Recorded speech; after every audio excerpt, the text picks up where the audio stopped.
ఒకరోజు మల్లన్న ఎరువులు కొనటానికి చీకటితోనే పట్నానికి బయలుదేరాడు. అవ్వ ఒక మూటలో చద్ది అన్నం కట్టింది. ఏది నీ ఒక్కడివే తినకు, ఎవరికైనా కొంత పెట్టి తిను. ఎవ్వరూ లేకపోతే కనీసం ఏ జంతువుకో చీమకో అయినా సరే కాస్తంత వేసి తిను అని చెప్పి పంపింది. మల్లన్న త్వరగా బండి తోలుకొని వెళ్ళి పట్నంలో ఎరువులు కొని తిరిగి ప్రయాణం అయ్యాడు.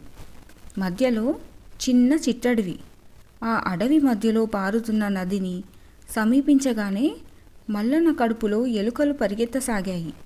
బండిని నిలిపి ఎద్దులకు గడ్డి వేసి తాను కూర్చొని అవ్వ ఇచ్చిన చద్ది మూట విప్పాడు. ఎవరికైనా కాస్తంతైనా పెట్టి తినమని అవ్వ చెప్పిన మాటలు గుర్తుకు వచ్చాయి. చుట్టూ చూశాడు. ఎవ్వరూ కానరాలేదు. వాడికి చెట్టు సమీపం ఉన్న ఒక చీమల పుట్ట కనిపించింది. మల్లన్న కొంత అన్నం కాసింత కారపూస తీసి ఆ పుట్ట వద్ద ఉంచి ఒక ఆకు మీద పెట్టాడు. కొంత అన్నం పక్కన ఉన్న ఓ రాతిపై ఉంచాడు. మిగిలింది తాను తిని నీరు తాగి చెట్టు నీడన నడుం వాల్చాడు. ఆ రాతి మీద అన్నం చూసిన కొన్ని కోతులు వచ్చి తిని చెట్టు కొమ్మలపై కూర్చున్నాయి. పుట్ట వద్ద ఉంచిన అన్నాన్ని కాకులు కావు కావుమని తమ మిత్రులను పిలిచి తినడం, కొన్ని మెతుకులను చీమలు నోట కరుచుకు వెళ్ళడం అంతా గమనిస్తూ మెల్లగా నిద్రలోకి జారుకున్నాడు మల్లన్న.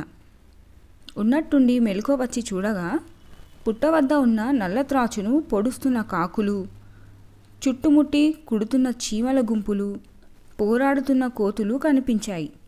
తోటి ప్రాణులకు కొంత అన్నం పెట్టడం వల్ల కృతజ్ఞతతో ఆ నోరు లేని మూగజీవులు ఈరోజు తన ప్రాణాన్ని ఎలా కాపాడాయో చూసి ఆశ్చర్యం, ఆనందం కలిగింది మల్లన్నకి. నోరులేని ప్రాణాలే ఇంత సాయం చేయగా నోరు, వివేకం, విచక్షణ, జ్ఞానం ఉన్న మానవులు ఒకరికొకరు తప్పక సాయం చేసుకు తీరాల్సిందే.